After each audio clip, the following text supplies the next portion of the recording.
District Manager. I have to start again since we're recording for posterity's sake. Welcome to our April 23rd full board meeting at Manhattan Community Board 11. My name is Xavier Santiago and I am the chair of Community Board 11. This meeting is called to order. It is approximately 6:42 p.m. Tonight we are joined by District Manager Angel Muscane, Assistant District Manager Khalid Nixon, and Community Associate Marlene Pierre. In order to conduct an efficient meeting, we'll observe 1, no one may speak until granted the floor. 2, CB11 members, if you have a question or wish to make a motion, please raise your hand and wait to be recognized. You should not engage in a back and forth discussion. The chair will recognize the next person to speak. Members attending via Zoom can find the raise hand button, but first clicking the participants icon to access the panel where that button is located. If you have any technical issues, please relay your difficulty to the staff in the chat. The chat should not be used to discuss or pose questions about agenda topics. All such remarks should be made on the record. Please keep your questions and comments brief and on topic. To the discussion. 3, members of the public can register to speak in the public session by completing the pre-registration form and providing their name, affiliation, and topic of their comments. A link to the registration form has been shared in the chat. The link is also accessible from the meeting agenda. Registration for the public session will close at 7:15. And now we'll call the roll. Good evening, everyone. I'm going to call you twice. You already know. Jose Altamirano. Thank you. Stephanie Arroyo. April Autry. Mark Borgorski. Adembrija. Present. Thank you. Kareem Kauser. Devon Cronshaw. Kenneth Crouch. Thank you. Carlos Diaz. Present. Thank you. Rosa Diaz, that's myself. Jessica Elliott. Judith Febraro. Thank you. Brando Gillespie. Thank you. David Giordano. Thank you. John Green. Thank you. Wanda Hopkins. Wanda Hopkins. Christina Johnson. Thank you. Jewel Jones. Thank you. Giselle Malave. Thank you. Sage Mason. Excused, hopefully. Thank you. Malik McCauley. Jennifer Mayer. Jennifer Mayer, okay. Jessica Morris. Thank you. Nilsa Orama. Present. Thank you. Beverly Pavone. Beverly Pavone. Claudia Perez. Claudia Perez. Nicolas Reyes. Thank you. Asher Rodriguez. Eugene Rodriguez. Dawn Sanders. Thank you. Xavier Santiago. Isaac Scott. Isaac Scott. Russell Schuller. Thank you. Loretta So. Loretta So. Vincent Torres. Thank you. Anne-Marie Vasquez. Thank you. Jason Villanueva. Jason Villanueva. Candy Vives Vasquez.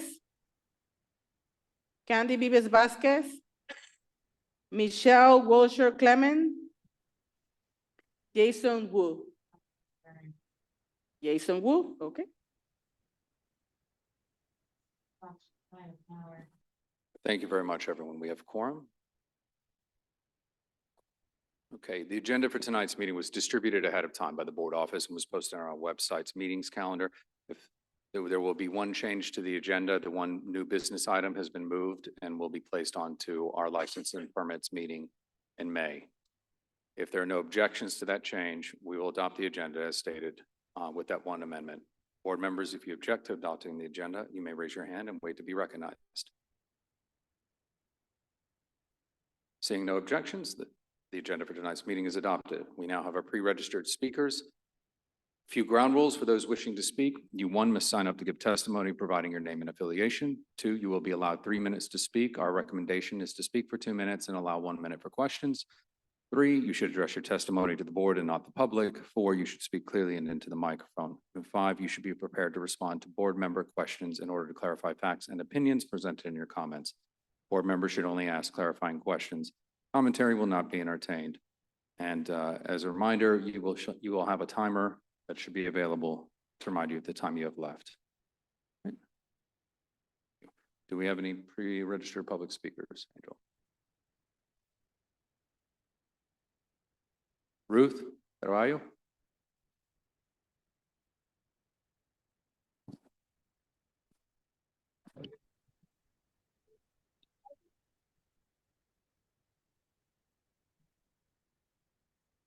Hello.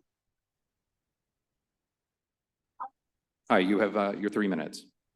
Hi, good evening. I just wanted to thank the Youth and Education Committee for their time last week, 2 weeks ago. I am here on behalf of El Barrio Charter School for International Cultures and the Arts. We are applying to replicate our current school in your community. And so I just wanted to take this opportunity to thank them for their time and for consideration for a letter of support as we're in this application process. And that is all. Are there any questions?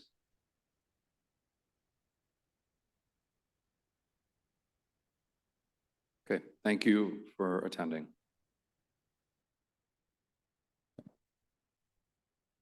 Next, Jasmine Lawrence.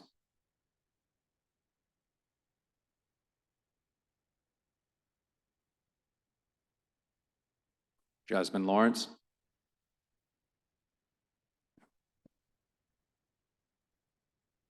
Jessica Morris.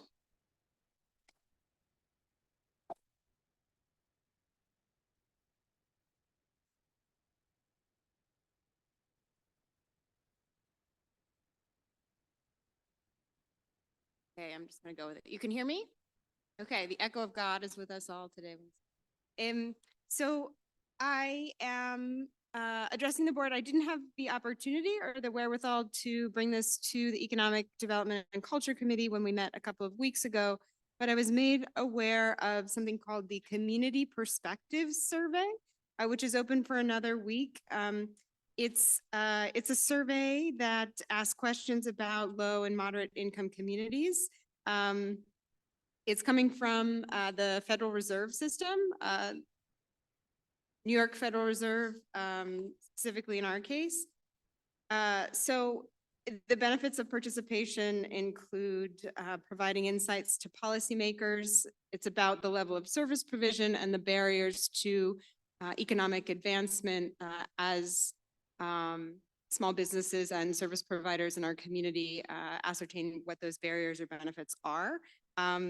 There's opportunity for multiple choice, but also open field answers to questions about issues that affect how service is provided and business is done in our community. So where do I have a QR code. So if anybody's interested in taking the survey, pull out your phone and take my picture. And where do I point this at the camera? I'm happy to send it around. There's a link that can go in the chat. 1 minute, second. Please share. If you have trouble out. The Community Perspective Survey from the New York Federal Reserve. It's a great way to provide input as far as how our community, low and middle income, we would classify as a low income community, is doing with some of policies, other mechanisms for economic empowerment, like Vanna White. There's a camera you can shot for. Any questions?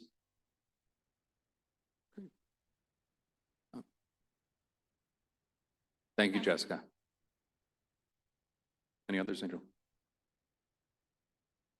Thank you very much. Thank you, Jessica. If you could pass the sheet, if people want to put the sheet on one of the corners here, we could have people come up and take a photo.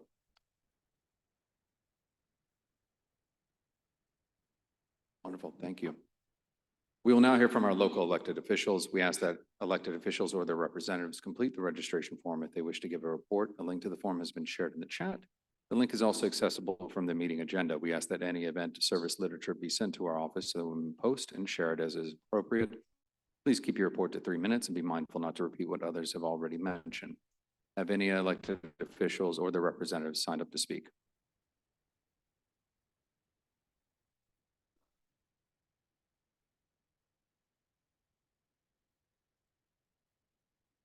To promote her. Stand by, Evelyn. We'll go to you first.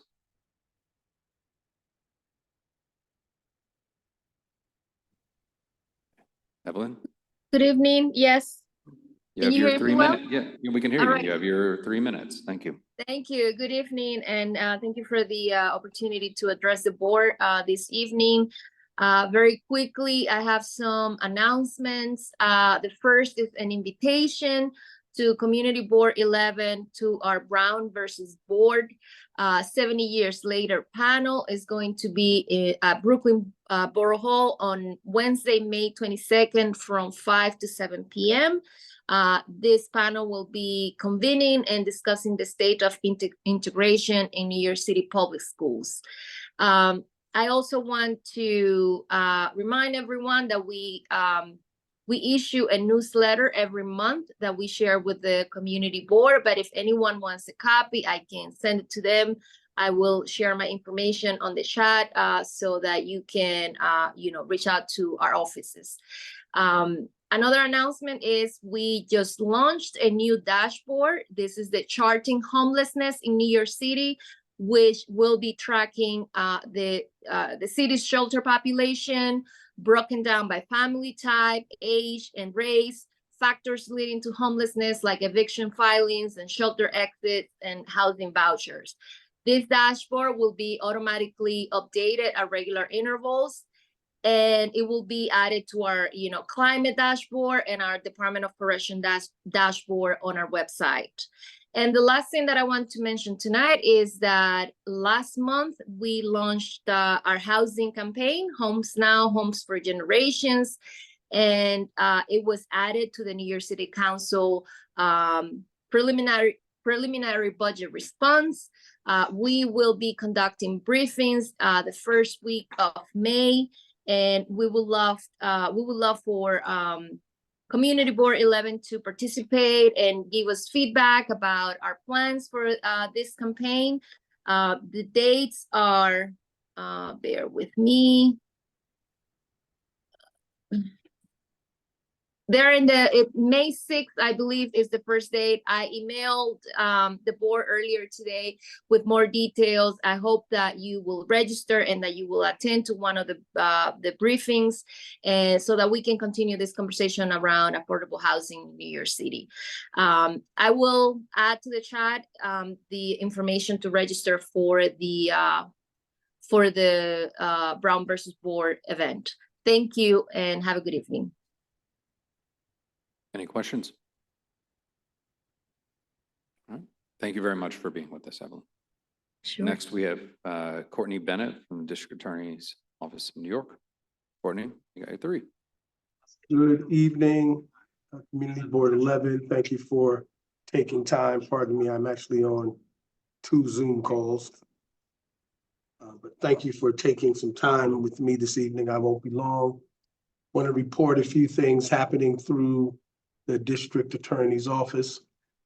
First, we take the gun violence situation in East Harlem very seriously, and as a result, there will be additional gun violence grants coming out this summer. We will be seeking 7 organizations throughout Manhattan, but definitely we'll have 1 or 2 in East Harlem. And we want these organizations to work with young people who are in hot spots, possible drivers of crime or the next wave of drivers of crime. And our goal is to ensure that we keep guns out of their hands, give them something to do. These will be $20,000 grants going to organizations. They'll run throughout the summer and into the early fall, and 75% of the grant must go into the pockets of young people We know that often young people do some of the things they do because they don't have what they need. So we want to give them something that will help them as they move through the summer and hopefully get them on track to do some positive things with their lives. In terms of crime statistics, all of the numbers in the 7 major categories, except 2, have been going down over the last 2 years. Working with NYPD, our great partners, we are looking to continue that trend. And we want people to remember that after the pandemic, the numbers shot up. And that's right when DA Bragg came into office. And we know there are some challenges. We thank Community Board 11 for understanding those challenges, pushing us on getting some data. And we look forward to working with you as we look to change bail and discovery laws that will benefit the city and certainly benefit East Harlem. Any questions? Any questions? Okay. Courtney, thank you very much for leaning in and deepening the relationship with Community Board 11 and presenting to our committee this past month. We will be taking a position on that presentation in May. Thanks. Okay. Next, we have Oriana Rivera from Senator Serrano's office.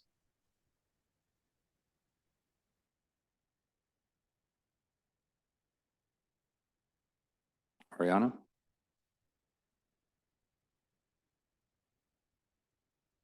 I see George Damalas from Senator Serrano's office. We promote George to panelist, please. Hi, can everybody hear me? Yep, we can hear you. You got your 3, George. Welcome. How's everybody doing tonight? So I'll keep this brief. As you know, the big news was the budget.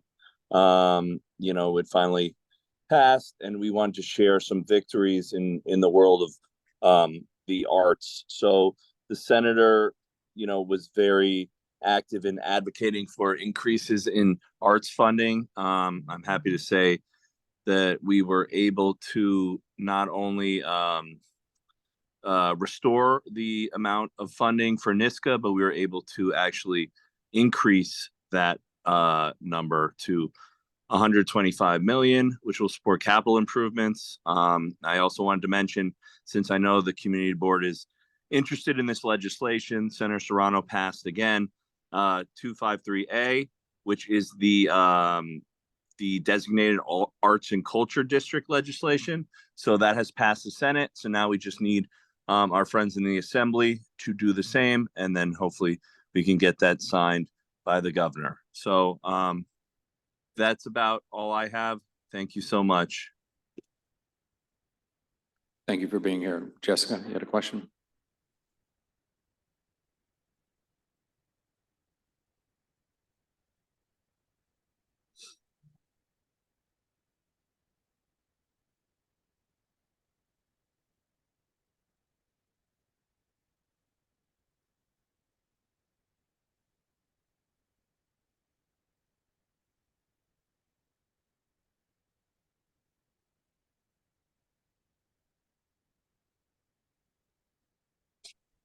Did you hear all that, George? Unfortunately, I heard nothing. Jessica, could you come to the mic to say your question, please? George, you can hear me now? I can. Oh, wonderful. We're in a big space, it echoes. My question was, everybody here heard me. My question was, the bill had a previous iteration that did not make it through Assembly, sent back to committee and didn't go anywhere, unfortunately. I think our board was supportive. Is there something remarkably different about this version of the bill that would lead us to believe that it's going to go somewhere? And do you anticipate coming back to discuss with EcoDev requesting support or anything like that as you look to move forward? I think we know it's important and we like the bill, but to keep having it not move forward is somewhat frustrating. for us to sure. see that. For sure. Thank you. So, the bill is the same. We have done our part on the Senate side. Really right now, it's about getting the Assembly motivated to move the bill. So I can, put in the chat, or I can send along the information for the Assembly member's office. And the more people, it's Assembly Member Gunther. So the more people that reach out to, their office and say, hey, we really support this bill, we'd like to see it move, the more emails or calls they get, the more I think it'll help push the bill on that side, because that's really the key, is getting it to move on the Assembly at this point. Since, we did our part in the Senate, now we just need the Assembly. So I think the more people that voice their support for the bill to the Assembly member would be, very helpful. Also, anybody's local Assembly member, if you want to flag this bill for them, the more co-sponsors, the better chances it moves as well. So I think really it's about getting it, through the Assembly and letting everybody know that we want it. And yeah. Thank you. Thank you very much. No problem. Moving Thank you. along. Do we have any other elected officials in the chat or their reps? Any others in the room? You, Tamika? All right, come up. You got your 3 minutes. You use the mic right there, okay? To everybody that's observing Passover, I'm just going to talk about, all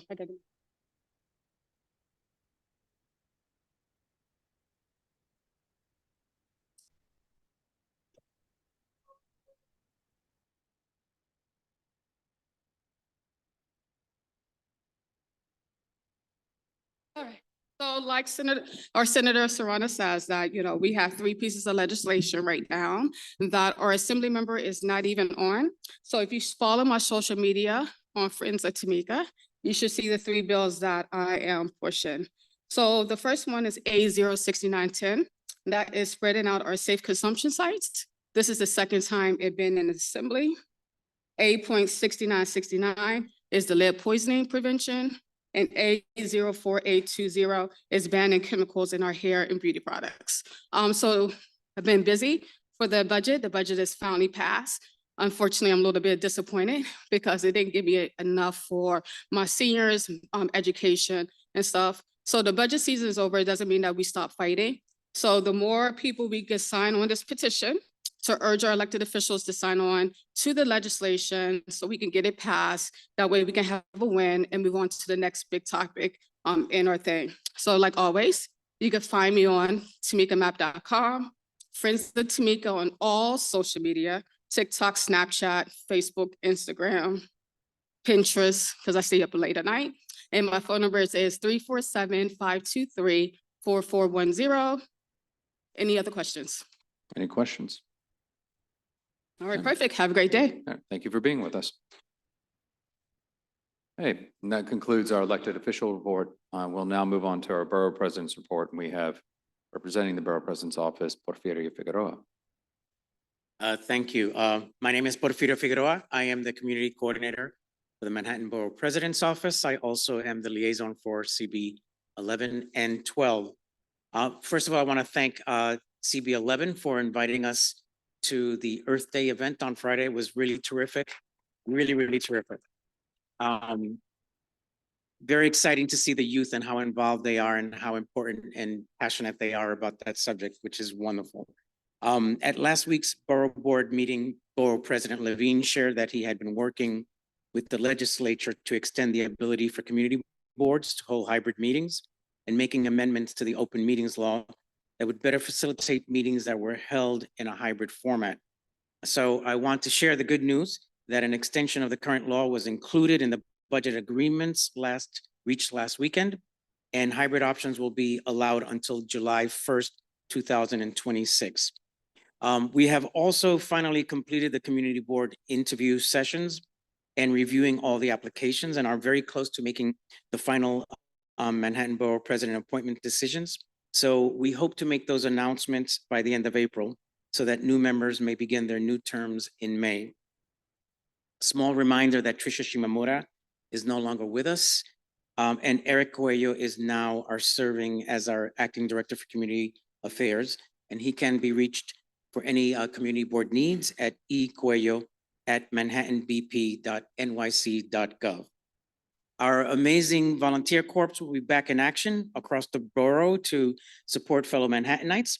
We recently partnered with the West Side Campaign Against Hunger to pack hundreds of pounds of shelf-stable foods, and we will continue our volunteer efforts by participating in park cleanups, tabling at summer events, and more.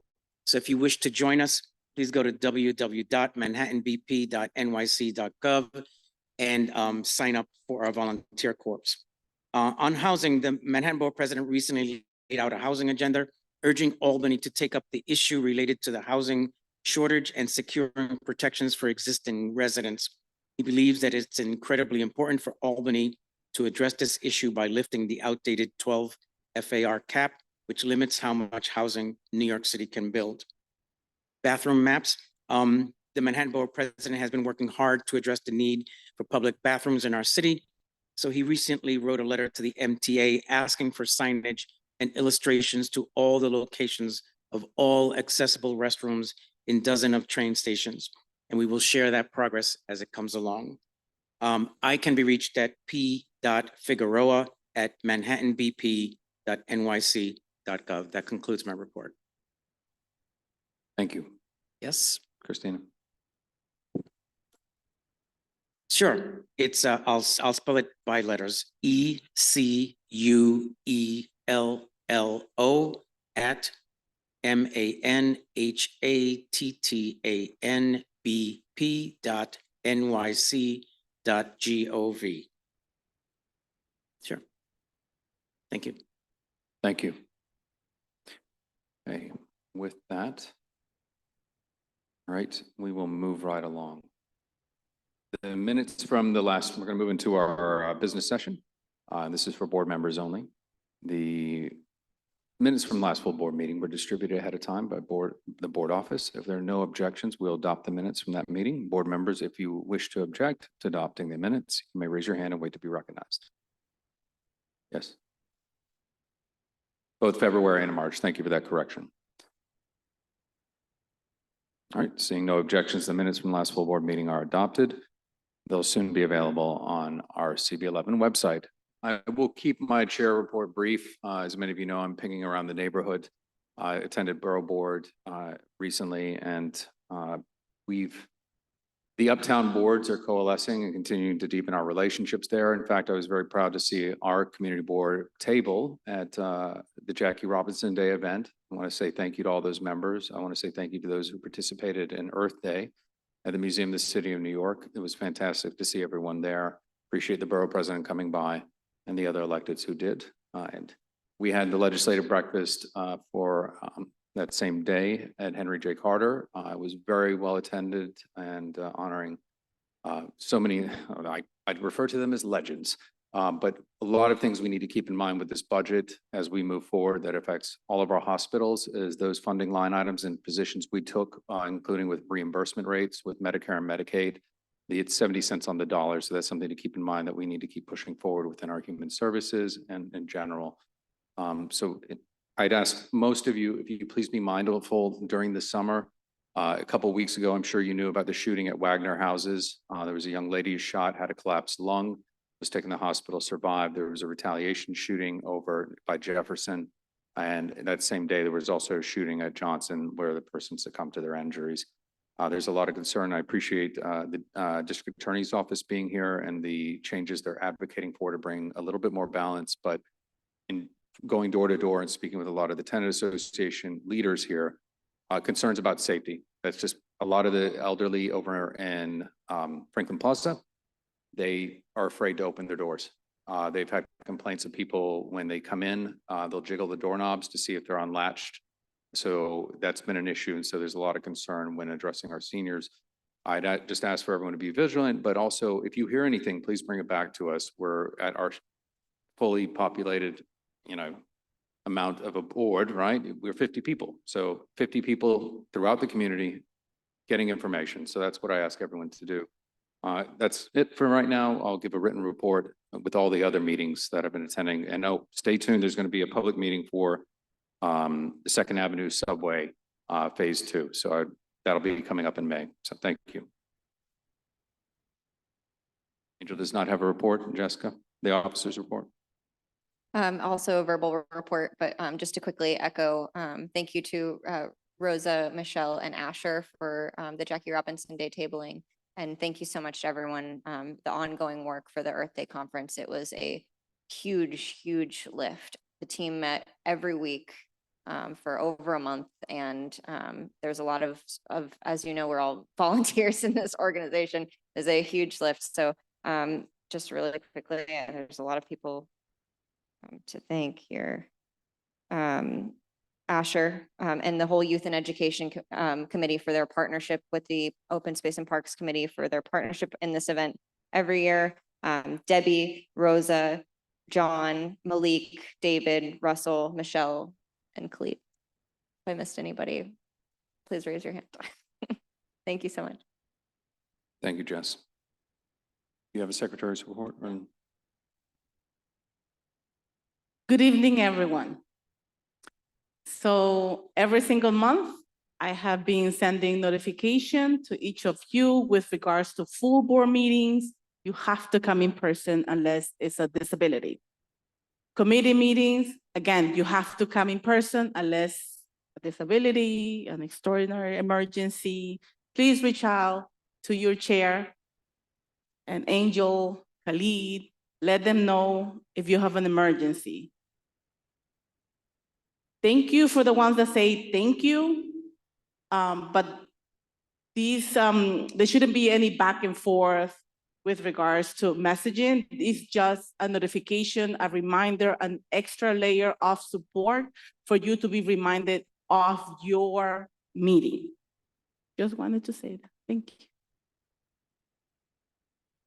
Thank you. And we'll have a treasurer's report next month. It was prepared, but unfortunately, Stephanie couldn't be with us this evening. We'll now move along to our committee reports and action items. First up is housing. John?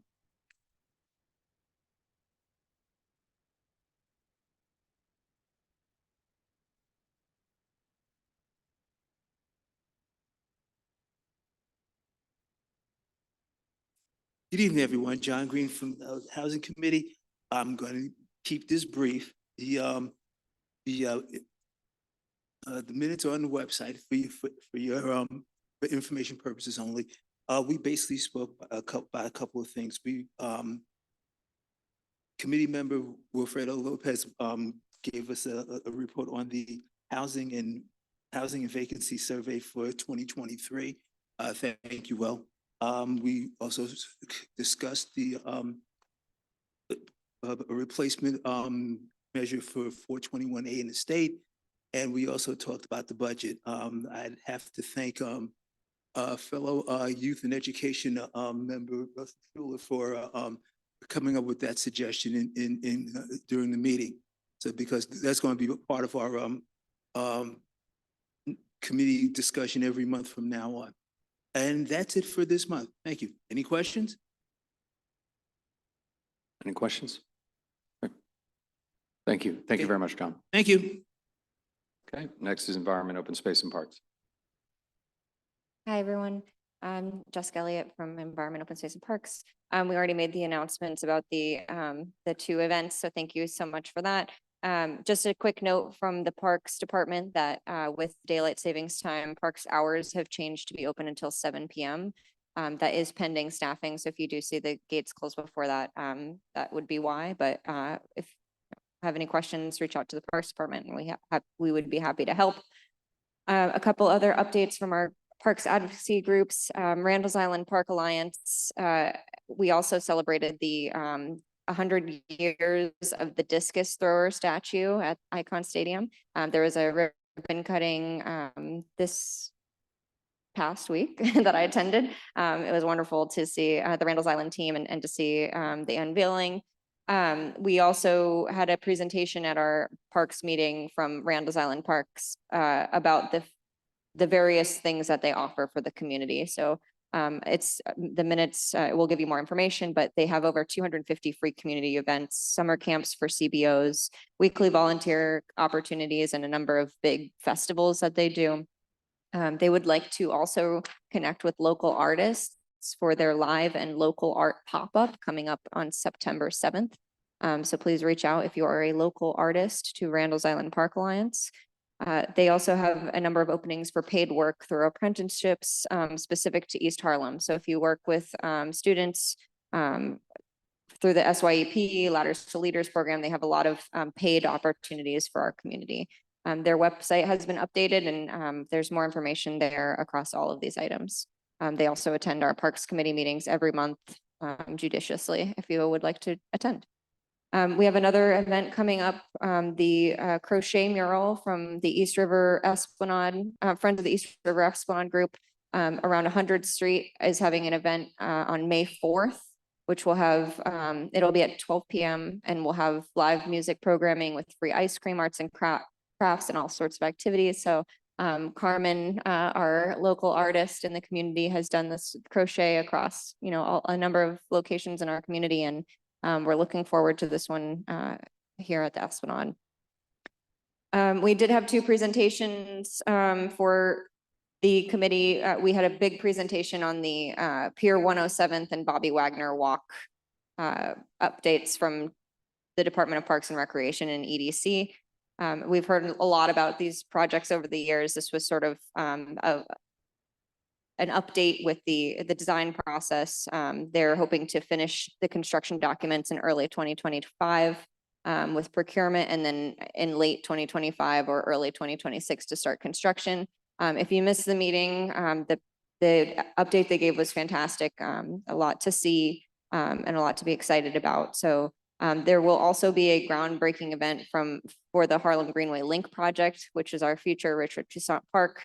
That will happen in June, so we'll keep you updated about that. The local artist, Jerome Hafford, was selected for the art installation at Pier 107 and the Bobby Wagner Walk, which is called Water Table. And all of these updates are available in their presentation, which is on our website. Lastly, we had a few action items. First was a revisit of our presentation from last month from Civitas, also regarding the East River Esplanade, their concept proposals for waterfront revitalization and expansion. A motion for a letter of support for the project was made by David Giordano and seconded by Asher Rodriguez and passed unanimously. Our second motion was made by Malik McCullough and seconded by Rosa Diaz to allocate $500 of our committee funds for environment, open space and parks towards the East Harlem Earth Day Conference. That motion also passed unanimously. We did have a final third action item, which I believe is just needs a correction in the agenda, made by Michelle Wilshire Clement to provide a letter of support for the Department of Parks and Recreation's request for funding for the East 114th to 117th Street East River Esplanade project gap. This motion was seconded by Asher Rodriguez and passed unanimously. This gap is small, but it prevents the waterfront from acting in the way it should and has been designed for sea level rise. Please let me know if there are any questions.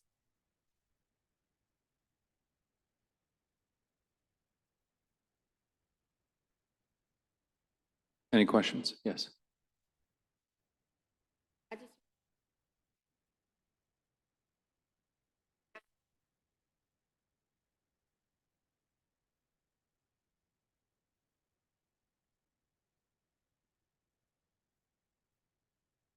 Not necessarily a festival, but I'm not sure if you all remember, there was a previous installation of her, Carmen, I can't remember her last name, I'm so sorry. Polino, thank you, has done work on the East River Esplanade. This is, I think, the second time at least that I've been aware of. The first time, unfortunately, it was stolen. So this is, another attempt at providing her installation on the Esplanade, but it'll just be a work, essentially like a ribbon cutting, celebrating that it's been implemented. Yeah, of course. Yep. Okay.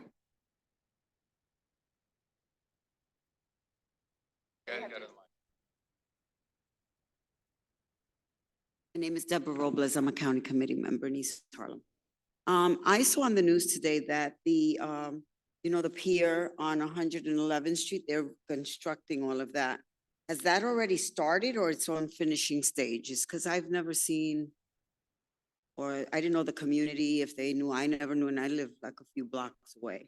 Yes, that is part of the presentation that we heard this month at our committee. So that was a sort of update to many updates that they provided to the community board. But it is the reconstruction of the previous 107th Street Pier. And the work has not yet started. The design work is ongoing and isn't anticipated to finish early I'm next just year. concerned about how is this going to affect the community because we have a lot of children, the school is there. And I'm seeing, we have massive construction. I live on. Are we getting surveyed? I'm sorry, I just want to address this because in East Harlem, we just had an earthquake. And I'm also seeing major buildings coming up. And I saw that today and I never even knew about it. And I live a few blocks. Is the community aware of this? Oh, yeah, the community is aware and they have done a number of community outreach. And I know not every community outreach can reach every individual, but I know that the Parks Department and EDC are partners in this work and they've gone through extensive outreach on this. But to your point about the construction work, this will be happening on the other side of the FDR. So it will not affect. Yeah. Okay, thank you. Of course. One more question, Jason. Oh, you ready to make a motion? And just to answer your question, we've had numerous presentations with parks on the Esplanade and have been chasing them. We in fact had an announcement several years ago with the funding for the Esplanade as well. So yeah. Okay, we're going to move along. We had a motion made by Michelle Wiltshire Clement to provide a letter of support for the Department of Parks and Recreation's request for funding for the East 114th, 117th Street, East River Esplanade project gap. The motion was seconded by Asher Rodriguez and passed unanimously. Jason? We can do that. Let me read them in and then we'll combine them all. A motion was made by David Giordano to write a letter, number 2, to write a letter of support for Civitas Esplanade concept proposals for East Harlem waterfront revitalization expansion. The motion was seconded by Asher Rodriguez, passed unanimously. And 3, a motion was made by Malik McCullough to allocate 500 of the EOSP committee funds to the 2024 East Harlem Earth Day Conference. Motion was seconded by Rosa Diaz and passed unanimously. I'll accept a motion to bundle these 3. But So moved, Chair. okay, second, Carlos. Yeah, I'll second that. All those in favor? Any opposed? Any abstentions? The motion carries. Next up, Human Services. Okay, sure. No problem. Youth and Education, Asher.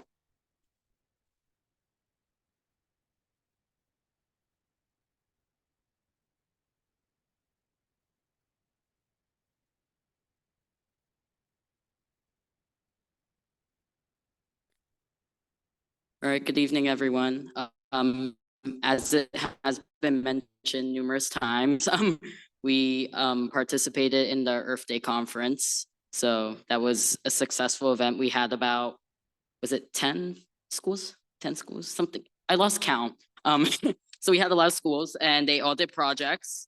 Something that stood out to me was that the Manhattan Borough president did stay and speak to one of the groups that did a specific project based on one of the initiatives that he's heading, the Million Trees in Manhattan. So that was great. For our meeting this month, we had 2 presentations.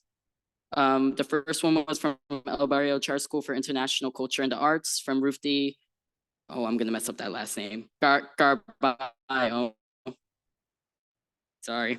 And we're gonna next month consider a letter of support.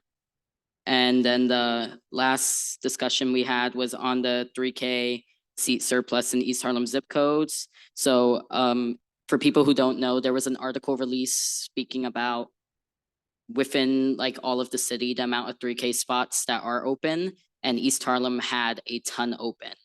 So if anyone's looking for 3K or knows of anyone who's looking for 3K in the district, just note that there is seats available. So we spoke to Dr. De La Cruz, the superintendent, and she said that she's gonna give us some more further detail metrics within the public schools, and we're gonna see if we could get more information from the CBO 3Ks. So the only action item we have was we voted to to donate our committee funds for the Earth Day event. So do I read the motion, or are you gonna do that? Okay. Sorry, do I read it? Okay. A motion was made by Isaac Scott to contribute $500 in Youth and Education Committee funds to the April 19th, 2024 Earth Day event planning. The motion was seconded by Sage Mason and passed unanimously. Okay, wonderful. Any questions? Okay, we have one action item. Jess? Okay. A motion was made by Isaac Scott to allocate 500 Youth Education Committee funds to the 2024 East Harlem Day Earth Day Conference. The motion was seconded by Sage Mason, passed unanimously. Is there a motion? Jessica Morris would like to move to support the committee's recommendation. Is there a second? Michelle Witcher Clement, all those in favor? Any opposed? Any abstentions? Motion carries. Thank you. Isaac, Human Services.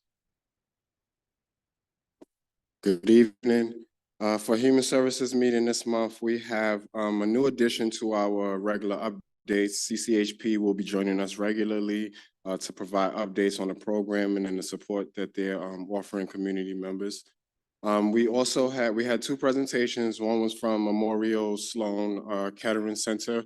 They'll also be joining us giving regular updates monthly, just so that the community is more aware of cancer screening, the process, and the access that they have to it.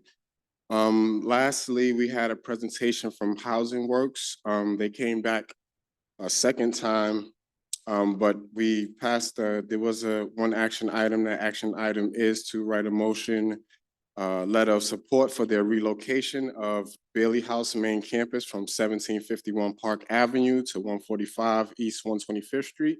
It was a motion that was made by Mark Bogursky and seconded by April, and it passed unanimously. That's all we have for our meeting. Nope. So we had a motion from Human Services Committee, had a motion to write a letter of support for the relocation of Bailey House's main campus from 1751 Park Ave to 145 East 125th Street. Motion was made by Mark Bogursky, seconded by April Autry, and passed unanimously. Jason? You wish to make a motion to support the committee's recommendation? All right, is there a second? Okay, seconded by Eugene. All those in favor? Any opposed? Any abstentions? The motion carries. Thank you very much. Thank you. Next up, Public Safety and Transportation.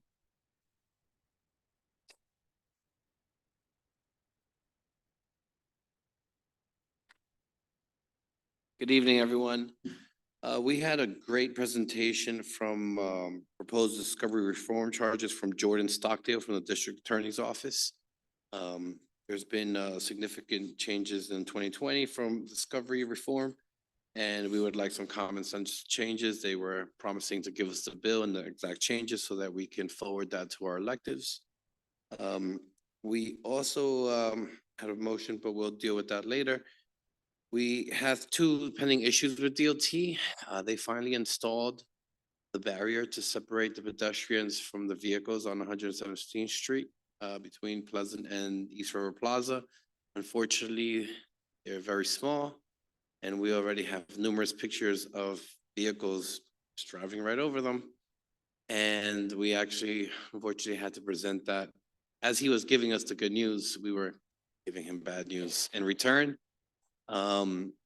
He told me that was an enforcement issue, but I disagree because the whole point of the barrier was to make sure that the pedestrians and the vehicles are completely isolated from each other. So if there is a way where vehicles and very short vehicles, I have numerous pictures, can cross this barrier, then that makes the barrier ineffective. And we would like to go back to the drawing board so that they can give us something that actually works instead of what has not worked. Also, while I wasn't part of the meeting, we have learned through email that the project on 128th Street is going to probably continue, as we've been asking for feedback, we've been asking for updates, and they keep brushing us off. This is what we call community, working with the community. I guess this is the new approach of DOT. They basically have ignored us, and now we got an email. They actually went directly to the office and an email saying that this program, the project, capital project, will be going in as it previously was stated, which is a tremendous issue for the community. A lot of vehicles come in over the Third Avenue Bridge. It's going to cause tremendous backup of traffic. And we understand that DOT is focused on pedestrians, but our community isn't just focused on pedestrians. We also have vehicle traffic. We have to become very conscious of that vehicle traffic. We would like steps that make this vehicle traffic flow better instead of what's currently there, considering that we are the number one asthma community in the city. It's got to be a correlation to that, all the vehicles that come in that don't want to pay the bridge. So we're going to continue working on that. And then we have a motion, Chair, if you'd like to. Any questions? Any questions? Public Safety Transportation Committee's action item was a motion was made by Kenneth Crouch to support the reviewed open streets application for East 115th Street from Pleasant Avenue to First Avenue, East 123rd Street from Second Avenue to Third Avenue, and East 101st Street from Park Avenue to Lex. The motion was seconded by Michelle Wiltshire Clement, with all voting in favor except for Carlos Diaz, who abstained for the East 123rd Street application. Yes, Jessica Morris.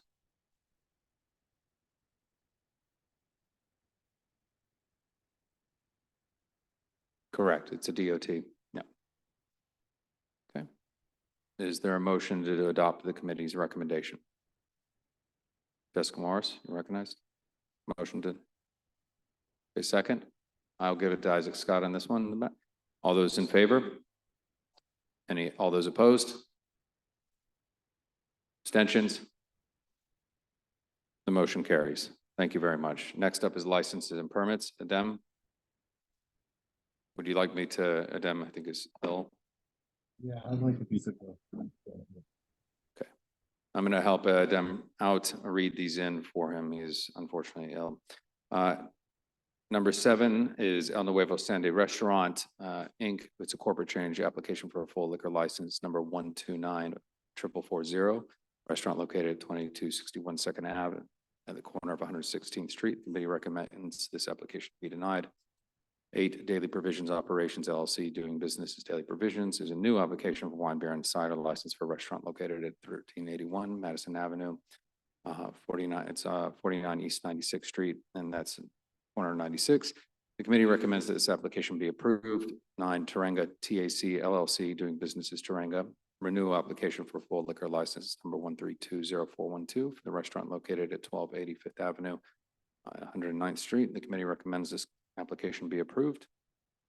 The next is Ricardo Steakhouse, renewal application for full liquor license number 1145057 for a restaurant located at 2145 Second Avenue at 110th Street. The committee recommends this application be approved. And Adem, I'm going to have you just chime in real quick. This is the one that was a provisional approval for bringing them in for 3 months, after 3 months because of the. Yeah. It's been an excessive number of 311s, but they've been there a long time. They said that remove some speakers outdoors. So we decided that we're going to monitor their 311s over the next 3 months. If they have even one 311 in the next 3 months, they'll be called back to our September meeting, our September committee meeting. Thank you. All right, so to reiterate, they had a number of 311s, so they're going to have them come back in 3 months' time to see where they stand. 11, Guadalupe Lucero, doing business as Las Delicias Mexicanas Corp., a renewal application for a full liquor license number 1262328 for a restaurant located 2109 Third Avenue, corner of 115th Street. Recommend approval. 12, Legends Boathouse LLC, new application for a full liquor license for a restaurant located at East 72nd Street at Park Drive, New York, Central Park Lake, which is part of our jurisdiction. Community Board 11 recommended approving the application on April 26th. All right, the applicant, we had recommended it on April 26, 2023. The applicant received their full liquor license from SLA. The licensee notified CB11 on March 14th, 2024, the intention of patron dancing. The committee recommends this application be approved. Adem, did you want to speak on that? Yeah, just long story short, we already had approved their license last year, but they decided to add patron dancing. So we didn't have to, but we called them back in to just explain that, and then we approved their license with the addition of patron dancing. You're a little muffled, Adem.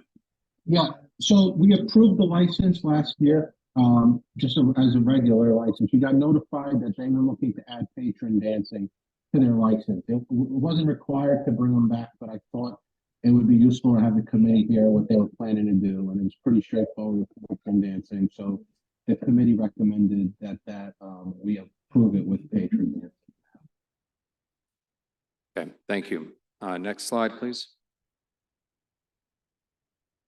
Okay, that concludes. All right, we'll go ahead into our street activity permits because I'm going to bundle all of this together if there are no objections. The street activity permits 13 community event number 770592 Health Fair, May 11th, 8:30 a.m. Setup, breakdown 4:30. It's East 126th Street between Park and Lex. It's a full street closure. Applicant is Domingo Vasquez. Sponsors Friendly Hands Ministry. The committee recommended this application be approved. Number 14 is 111th Street Old Timers. Number 754-700 Single Block Festival, July 14th. Set up at 8 a.m., breakdown at 8 p.m. on East 111th Street between Madison and 5th Avenue. It's a full street closure. Applicant is Wilfred Renta. Sponsors 111th Street Boys Old Timers Stickball. Committee recommends this application be approved. And 15 James Weldon Johnson houses Love and Unity Day, number 765933.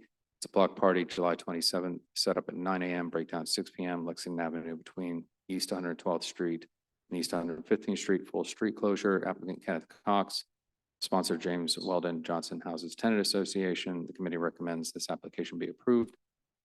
Number 16, 129th Blocks Association, number 7633403, block party, July 27th.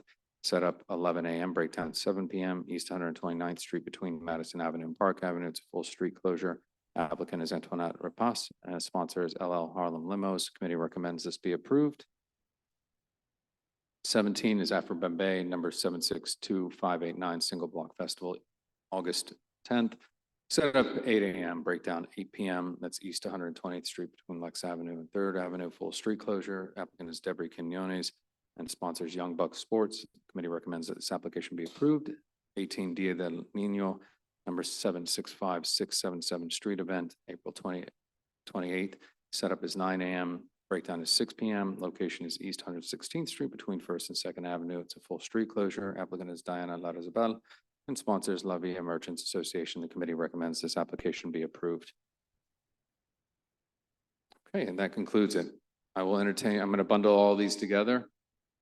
Yes, Jose, is the motion to approve the committee's recommendation? Second, John? All those in favor? Any opposed? Oh, you had a question? Yes.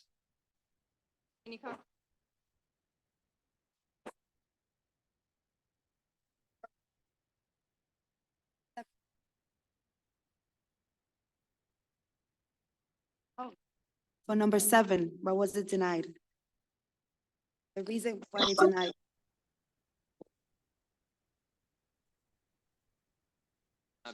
Yeah, it passed when it was, then you're asking why was it denied? Adem? Yeah, they didn't show up to the meeting. And the other one was 72nd Street, that's part of Route 11. Number 12. It's in Central Park, so it's part of a bunch of community boards, we're one of them. So Every community board that board Central Park. Any of the boards that abut Central Park weigh in. Central Park. Yeah. Thank you. Thank you. All right. And yes, Jewel? Say that again, I can't. Number 10. So you're opposed to number 10? Okay, so let it reflect that the motion to approve Jewel Jones is against number 10. Okay. So once again, yes, Eugene? You may abstain of 17, yes.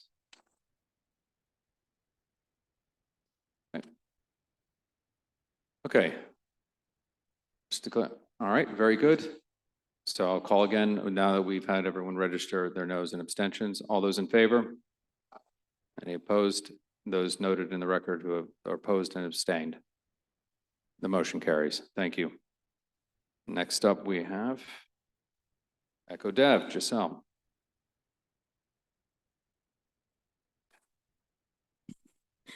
Good evening, everyone. During our Eco Development Committee meeting this month, we had two presentations. Both of them requested letters of support. The first one was from Africa Center, and his was a letter to support capital funding campaign. Sorry, and the second one was from Felix Campos for Casa Latina, which the committee both approved. I do have one announcement on April 27th, starting at 4 p.m. The Harlem Arts Alliance will hold a town hall at the Robert Frederick Smith Center for Performing Arts in Denny Farrell Riverbank State Bank at that River Park State Park, 679 Riverside Drive at 145th Street. Any questions? Michelle, your question, Ash?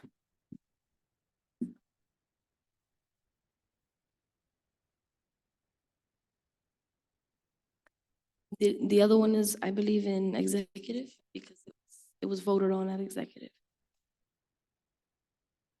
Any other questions? Any other questions? Thank you.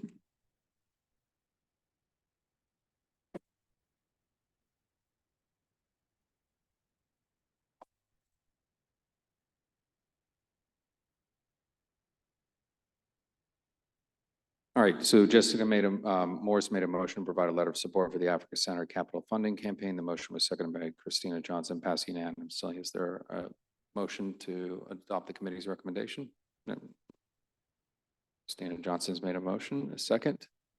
Jason? All those in favor? Any opposed? Any abstentions? Motion carries. Thank you. I had arrived late for executive, so I'm going to let Jess kick us off there. Temporary. Let's see.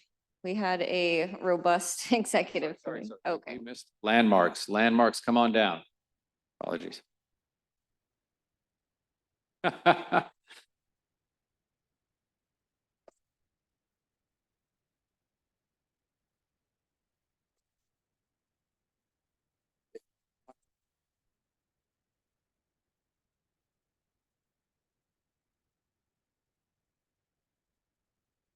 You never seen that with Eddie Murphy and Mike?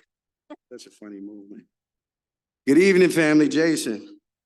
So yeah, our meeting was pretty much informational updates, but I do want to flag two items to the board. One, to congratulate our planning fellow for an excellent presentation. Young lady, yes. I would recommend that those of us that are interested in the world of housing and concerned with demographics, gentrification, please look at the video and or the presentation that was provided. I know that from a land use perspective and advocating for our constituents and senior citizens and acquiring homes, this is definitely a tool that I'm going to implore that the committee members use. Would you like to say anything, Angel? She was amazing. We had an update on the African burial ground. There was also an update on, I'm sorry. Oh, yes. And then there was a request for a letter of support, which is right now currently under review. I'm personally not too familiar with the organization, but that being said, again, outreaching to all community board members, if you're familiar with Project Find, they're looking for HPD to provide a redisposition of city-owned property, and in order to, to build some senior housing. the project is so early. But again, we're vetting the nonprofit and we're looking for anybody who has information relative. If you have any concerns, please bring it forth to land use prior to next month's discussion. And I believe that, oh yes, and the other flag that's not on any minute is the city of Yes is coming down the path next month for housing, right? So that's going to be a zoning text amendment that's going to change all your laws on how people occupy apartments, right? How they build the apartments. So we really want the board to be truly engaged. The board has done a phenomenal job over the last 6 months with the economic development package and the carbon emissions.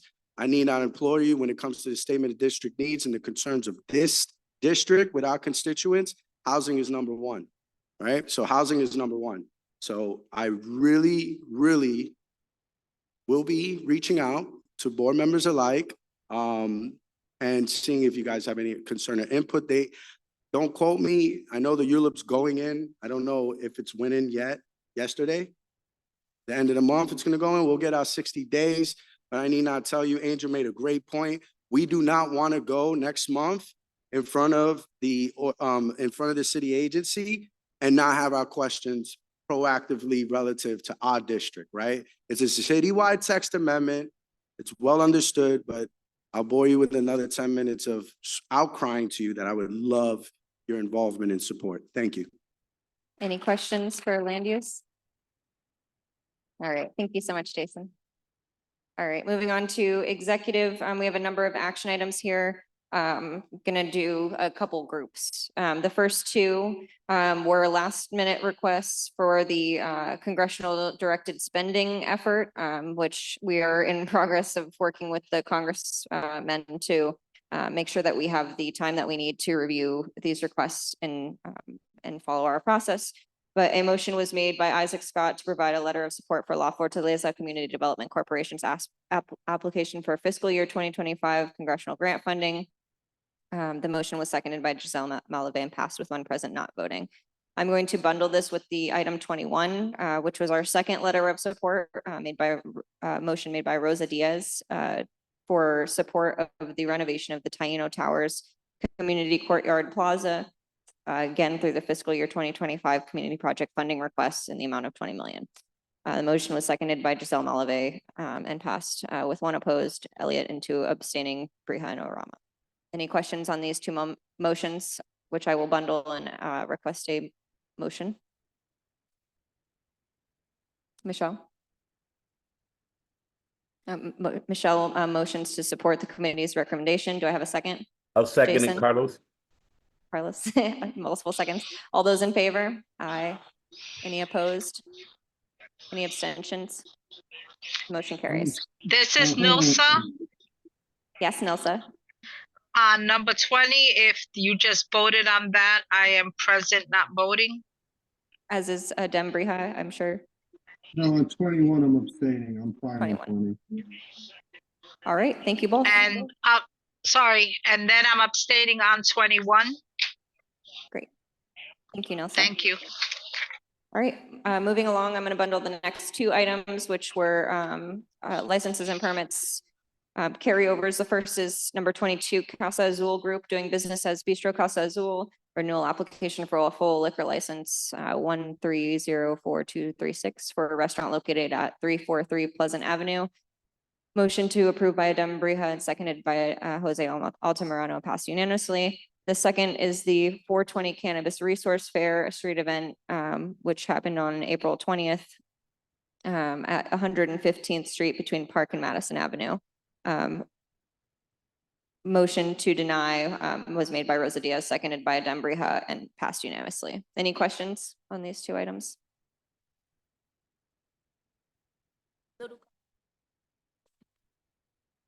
Little confused by this. If this was already passed, why are we voting on it now? The date passed, but we voted. To ratify. We ratify a position the committee, executive committee takes. Great. Any other questions? It did not occur. Well, it happened because SAPA went ahead and approved it. And then the 2.5 was there. So there's a multi-pronged process and we're working with aligning all the agencies, so we're all in the loop on everything. But we have our process and it wasn't engaged. They didn't show up. There were multiple opportunities at this stage. And the reason why Jessica is now reading in the report is because I was late to the meeting. So she'd been over that. So I'll pass it back to Jess. Thank you. Apologies for the confusion. I know this is not extremely straightforward. Are there any further questions before we bundle items 22 and 23? I would like to entertain a motion.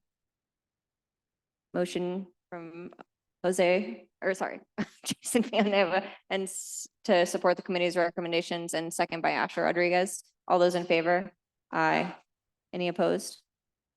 Any abstentions? The motion carries. The final two items, the first, we discussed the open meetings law and decided in the end to support New York State's Assembly Bill A8049, which proposes to remove the requirement for in-person attendance at public meetings by community boards. We heard from our Manhattan Borough President that we will be able to continue in this fashion for the next 2 years. The motion was made by Dembrija and seconded by Jose Altamirano and passed with 1 opposed. Any questions on this motion? I would like to entertain a motion. John Green, to support the committee's recommendations, second by Jose. Awesome, thank you. Are there any, all those in favor? Aye. Any opposed? 1 opposed, Jason Villanueva. Any abstentions? The motion carries. The final item,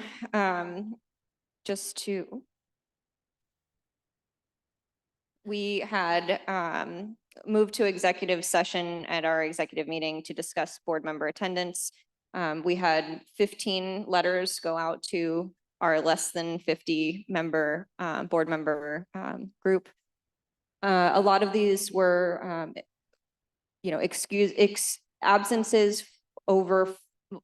absences for or more for any committee or full board.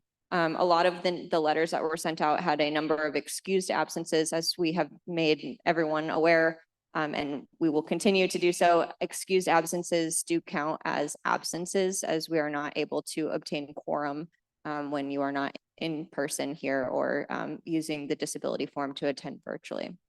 We clarified that the disability form must be received 24 hours in advance, and that we do not want your information as to why you are filling out the disability form, and you can fill that out for a limited time or an extended permanent time as you should see fit. But we do need you to send that form in advance and communicate with the board chair, myself, and Angel in order to make sure that we are aware of where you'll be. I think the biggest takeaway from this discussion was that communication is important to our success here, and that we as individuals need to follow up on our own commitments as we have made to the community board. Go ahead.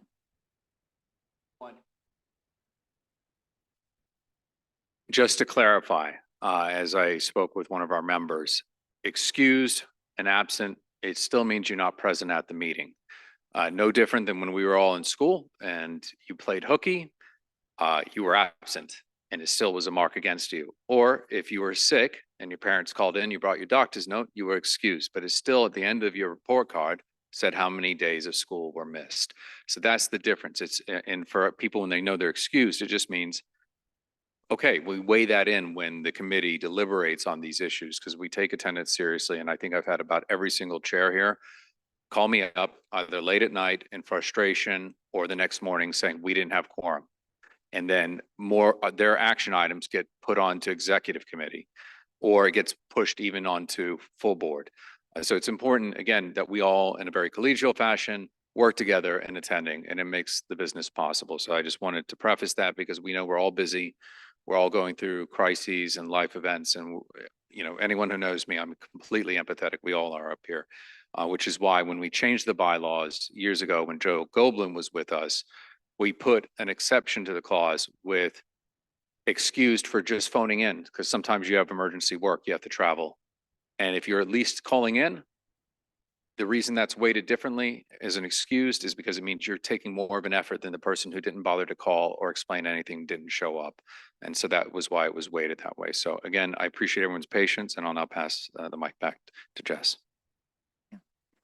So we went through each of the items together, and we had made the decision to remove one member, Kareem Kauser. And we are going to ask that 3 members attend our next executive meeting, which is Vinny Torres, Claudia Perez, and Carlos Diaz. Before we go to the motion, just wanted to read a quick note. As this took a lot of time and effort from everyone at this table and beyond this table. And I personally never want to go through this process again. And I'm sure that none of you do either. So I would, and I think we all would agree that we want to create a culture where we rely first on ourselves to know and fulfill the obligations that we committed to as individuals serving on the board, and then permeate that sense of reliance to build back the trust and culture and partnership and friendship of being on the board. We have to uplift each other in the work of this board to be leaders working seamlessly together to fulfill our true purpose to our committee and our community. So if you have any questions, please reach out. But I think from now on, we hope that it is very clear to everyone what the expectations are. So the final motion was made by Asha Rodriguez to recommend removal of Kareem Kauser from board membership for failure to comply with board member attendance requirements. The motion was seconded by Jose Altamirano and passed with 1 opposed. Any questions? Asher? Motion to approve the committee's recommendations by Asha Rodriguez, seconded by Jose Altamirano. All those in favor? Aye. Any opposed? Any abstentions? 1 abstention. The motion carries. Thank you.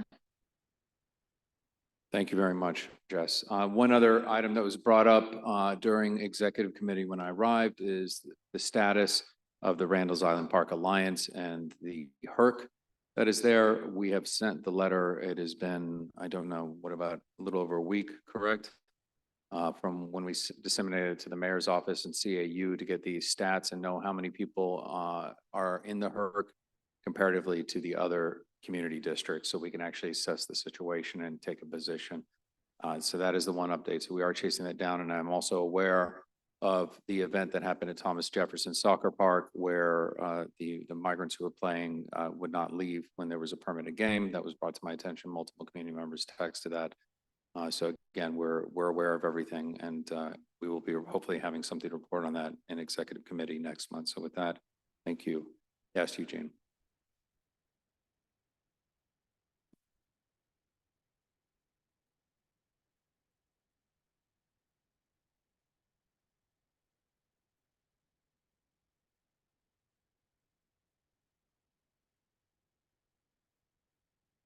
Don't use acronyms. Okay. In the response, yeah. It's the Humanitarian Emergency Response and Relief Center.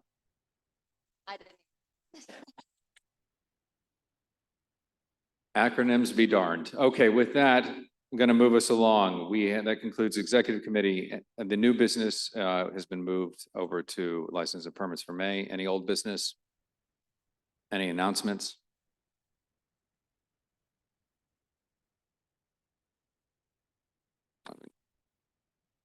Michelle, you have an, wait. Hi, we have one of our board members from CB10 here. So typically we put that at the beginning of the meeting, publicly registered speakers, but we'll allow it. Well, I just wanted to invite you all to Abyssinian Baptist Church. We have a wonderful event coming up on the 25th, which is Thursday. There's going to be a jazz concert featuring Riza Prenup, Ken Oliver Jr., Sean Conley, Jerome Jennings, and Mika Nishimura. Please forgive me if I mispronounce that. The doors open at 6 p.m. And then this is for the legacy of our late Reverend Calvin Otis Butts III, his lecture series in education, faith, and social justice. And we will have Dr. Eddie Glod Jr. Dr. Imani Perry, and Tremaine Lee. So we would love for you all to please come and attend CB11, the entire community of Community Board 11, come out and join us at Abyssinian Baptist Church. It's located at 138th Street between Malcolm X Boulevard and Adam Clayton Powell Jr. Boulevard. And we would love to see you all there. Thank you. Thank you so much. Thanks for partnering with us. Michelle, you had an announcement?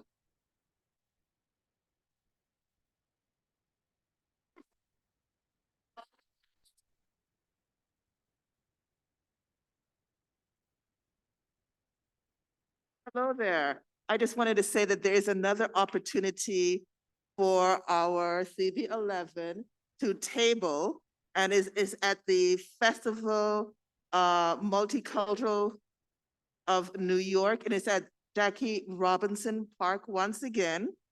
And it's the 15th annual one. And for some reason, I have the Spanish one that I am trying to read. And it's June the 1st, 2024, from 11 to 7. So if we have at least 3 people, we can table there. On June the 1st. Okay. Thank you. We have one announcement from our board member online, Malik. Hold on, Malik. Yeah. Hear me? Go ahead. This Saturday, I'm doing my drive.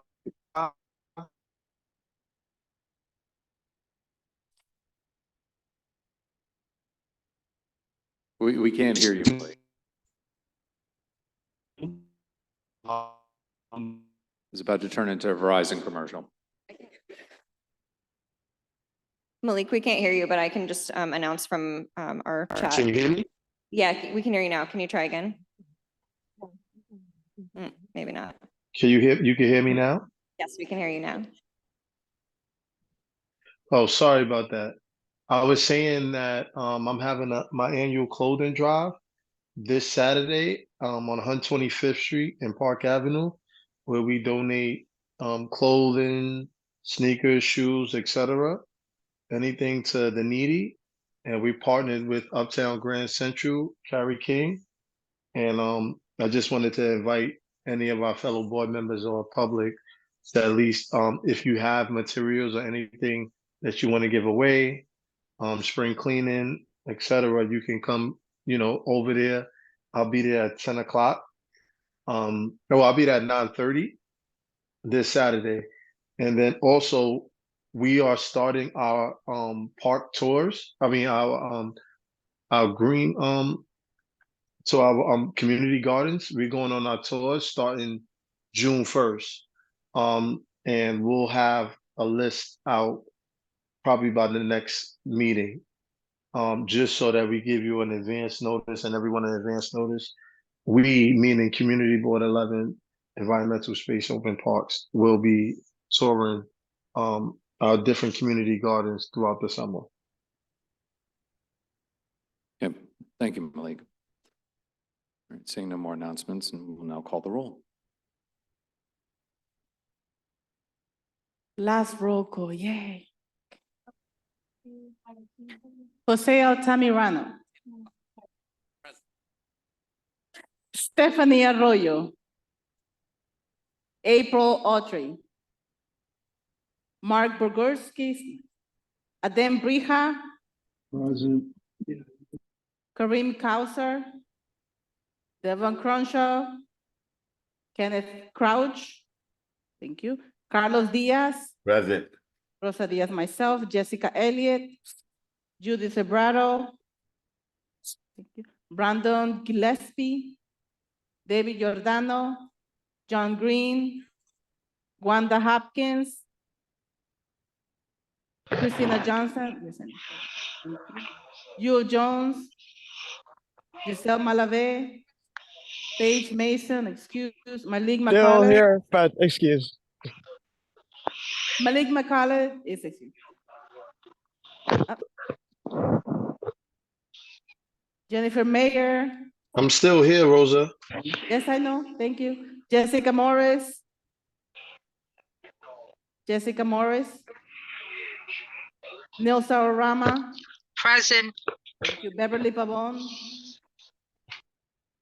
Claudia Perez. Nicolas Reyes.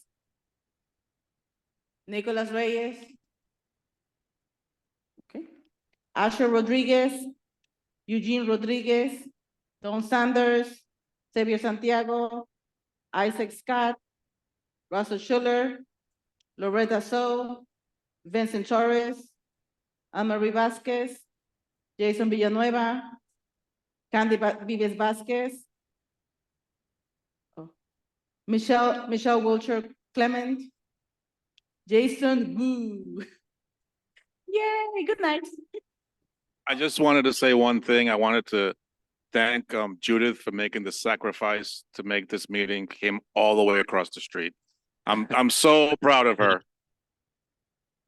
We love you, Judith.